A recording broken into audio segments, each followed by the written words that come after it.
M23 washutumu kikosi cha SADC kwa kutekeleza mashambulizi Goma.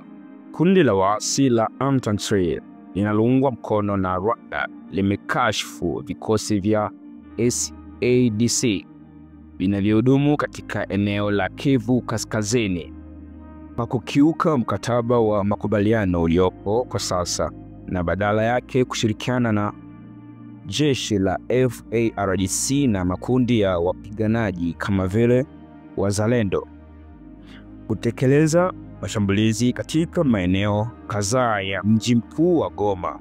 Kupitia taarifa waliochapisha mapema Jumapili hii, M23 wanaoshirikiana na wadau wengine kwenye muungano wa Congo River Alliance wameeleza kero lao kutokana na kile wamekitaja kuwa hatua zinazohatarisha maisha ya raia katika mji huo wa Goma. Juhudi za hivi punde zinazotekelezwa na serikali ya Kinshasa kudhibiti mji wa Goma zimezuiwa vikali.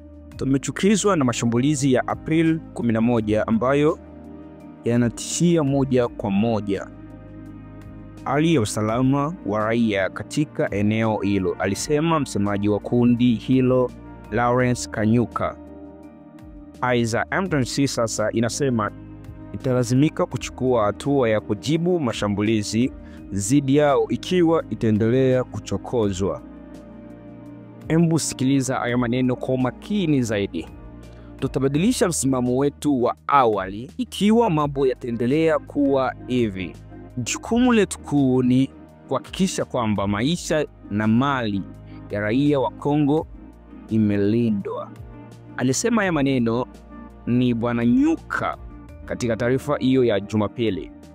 Kundi hilo linasisitiza kwamba liko tayari kuhakikisha kwamba maisha ya raia yanalindwa katika eneo zima la mashariki mwa DRC na hawatosita kuchukua hatua wanazohisi zinafaa kufanya hivyo.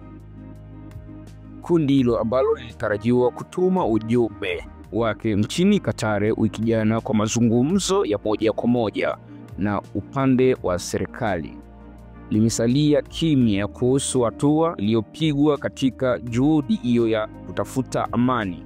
Awali waasi wa M23 walikuwa wamepewa masharti ambayo waliyataka kuangaziwa kama jambo muhimu kabla ya kushiriki kwenye mazungumzo yoyote. Walilalamikia vikwazo vilivyowekwa dhidi ya viongozi wake wakuu kwa pamoja na maafisa wakuu katika jeshi la Rwanda. Hapa ni ripoti toka Kakabenja TV, na kama ni mara kwa kwanza kutembelea basi usisahau kusubscribe YouTube channel yetu, utakometisha na follow us on Instagram, Facebook, TikTok, X, Kakabenja TV.